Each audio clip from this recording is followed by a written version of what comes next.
Alors, je vais inverser l'ordre des questions pour mieux y répondre. La différence entre un ordinateur classique et un ordinateur quantique est la suivante. C'est le principe que je vous donne. Quand vous fabriquez un ordinateur classique, finalement, c'est quoi? C'est des composants électroniques, c'est des circuits électriques. Alors, un circuit électrique, ça, tout le monde le sait très bien, il y a deux possibilités. Vous avez fermé l'interrupteur et la lampe s'allume, le courant passe, ou bien vous avez laissé l'interrupteur ouvert et la lampe s'éteint, il n'y a pas de courant qui passe. Autrement dit, un circuit électrique ordinaire, il a deux états possibles. Le courant passe ou le courant ne passe pas. L'ordinateur quantique, lui, fonctionne sur un autre principe qui est le suivant, c'est qu'un système quantique, lui, il n'a pas deux états possibles comme le circuit électrique, il en a une infinité. Alors ça, je dois dire, je ne peux pas, je suis incapable d'expliquer ça sans écrire des équations, comme ce n'est pas le but de l'opération, je vous demande simplement de me croire. Donc la différence circuit classique, circuit quantique, c'est que le circuit classique a deux états, ouvert, fermé, l'ordinateur quantique a une infinité d'états.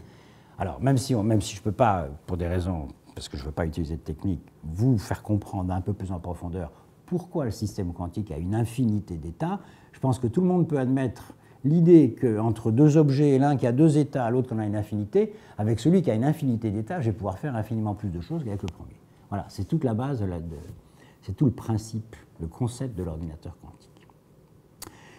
Alors, ce qui est extraordinaire d'ailleurs, c'est que cette infinité d'états possibles avec l'ordinateur, avec un système quantique, vous pouvez la réaliser avec deux objets seulement. Oui, ça paraît extravagant, mais je prends deux objets, je dis parce que c'est ce qu'on appelle des états en théorie quantique, mais je prends deux objets, avec ces deux objets, je suis capable de fabriquer une infinité d'états.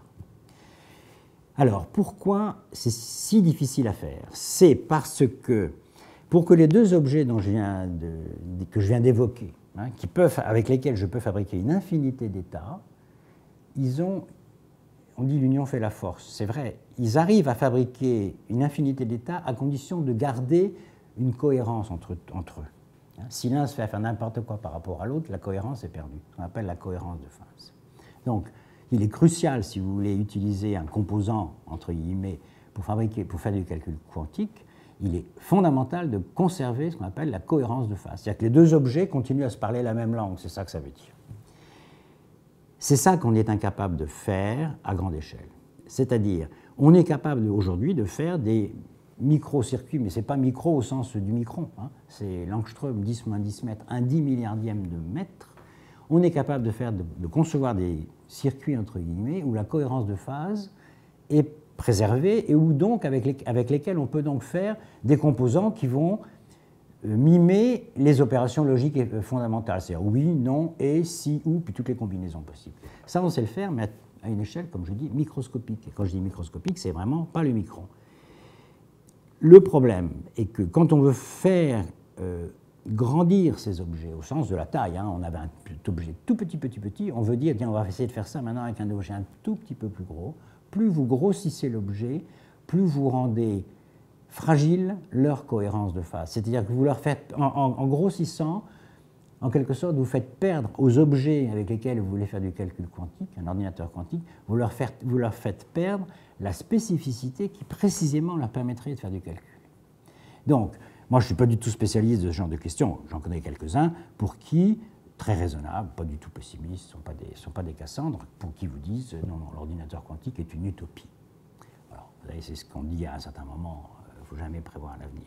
Il est certain que c'est une question qui a un enjeu considérable. Pourquoi?